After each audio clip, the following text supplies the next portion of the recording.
Korupsi di Indonesia nilainya triliun-triliun rupiah. Kita melihat sekarang mulai dari pejabatnya yang peng-peng, yaitu pengusaha yang juga penguasa atau penguasa yang menggunakan jabatannya untuk berusaha. Triliunan anggarannya. Namun mengapa pada daftar orang kaya dunia nama mereka tidak ada? Apa karena dibagi-bagi? Apa karena biaya politik tutup mulut atau karena diumpetin agar tidak terlihat pajak? Aslinya sangat triliuner, lebih dari para bilioner dunia kah? Atau mereka tidak punya sistem yang membuat kekayaannya akan terus bertahan karena ya kalau tradisional artinya ada sales, ada penjualan, jadi bertahan kekayaannya. Sementara korupsi adalah kaya dengan injek kaki. Terlepas dari apapun itu, mari kita bahas tentang para bilioner kali ini dan Indonesia ke depannya. Saat ini di dunia tercatat ada 2.781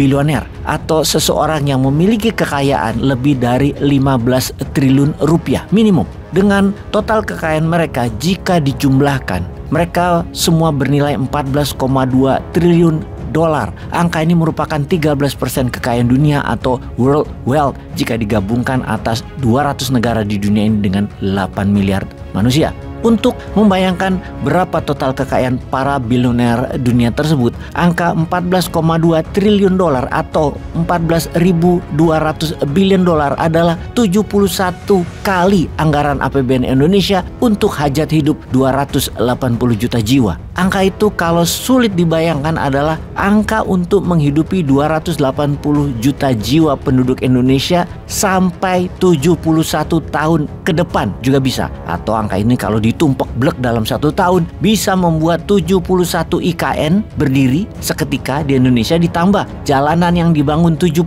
kali lebih panjang dan lebih lebar dari sekarang. Waduk dan sistem pengairannya 71 kali lebih banyak. Pabrik pupuk 71 kali lebih banyak. Sawah, ladang, kebun 71 kali lebih luas. Angkatan bersenjata Indonesia menjadi terkuat di dunia karena naik 71 kali lipat kekuatan dibandingkan kekuatan sekarang.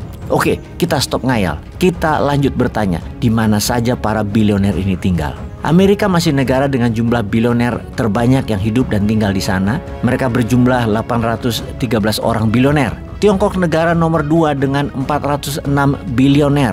Kemudian India. Ada 55 bilioner di India di tahun 2014 ditambah 94 orang dalam 10 tahun terakhir. Di mana sekarang menjadi 149 bilioner di India yang India bangun hingga tahun 2024 ini. Di tahun yang sama, 2014 Indonesia memiliki 19 bilioner dan di tahun 2024 alhamdulillah berhasil meningkat menjadi 48 orang alias meningkat 29 orang saja. Bisakah dalam 10 tahun ke depan ada 100 bilioner baru di Indonesia? Semoga negara bisa memfasilitasi untuk bisa melahirkan 100 macan baru, bilioner baru di Indonesia dalam 10 tahun ke depan. Saat ini Indonesia memiliki 9 naga. Istilah konglomerat atau bilioner keturunan Tionghoa. Karena itu mereka diberi julukan naga. Sementara kita kasih nama macan atau economic tiger buat warga Indonesia non keturunan Tionghoa. Gimana?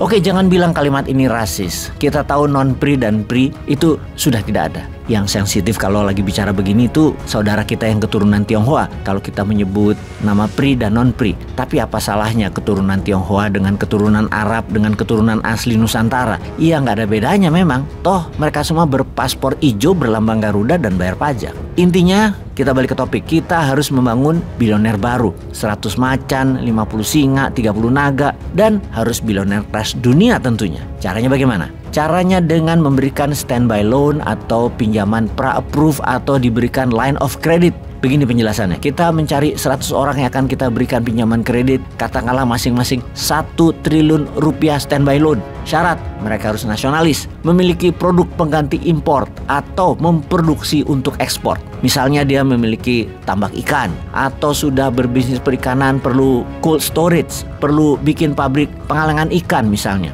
Berikan fasilitas bagi mereka yang minimum telah memiliki bisnis lebih dari 10 tahun. Tentunya mereka harus nasionalis yang memiliki keterampilan manajemen dengan terbukti dirinya memiliki karyawan ratusan. Dan sekali lagi telah 10 tahun lebih berbisnis. Membantu mereka dengan dana murah, dana cepat akan membuat pertumbuhan ekonomi cepat juga. Dari mana 100 triliun itu? Printing money juga bisa karena ada underlaying-nya, yaitu produk yang diekspor atau produk pengganti impor. Setiap tahun cetak 100 pengusaha papan atas dan dalam 10 tahun ke depan ada 1.000 orang diberi fasilitas tersebut, pasti akan tumbuh 100 bilioner baru di Indonesia. Bagaimana? Kapan kita mulai? Ada yang mau daftar jadi calon bilioner baru yang siap mengelola dana 1 triliun?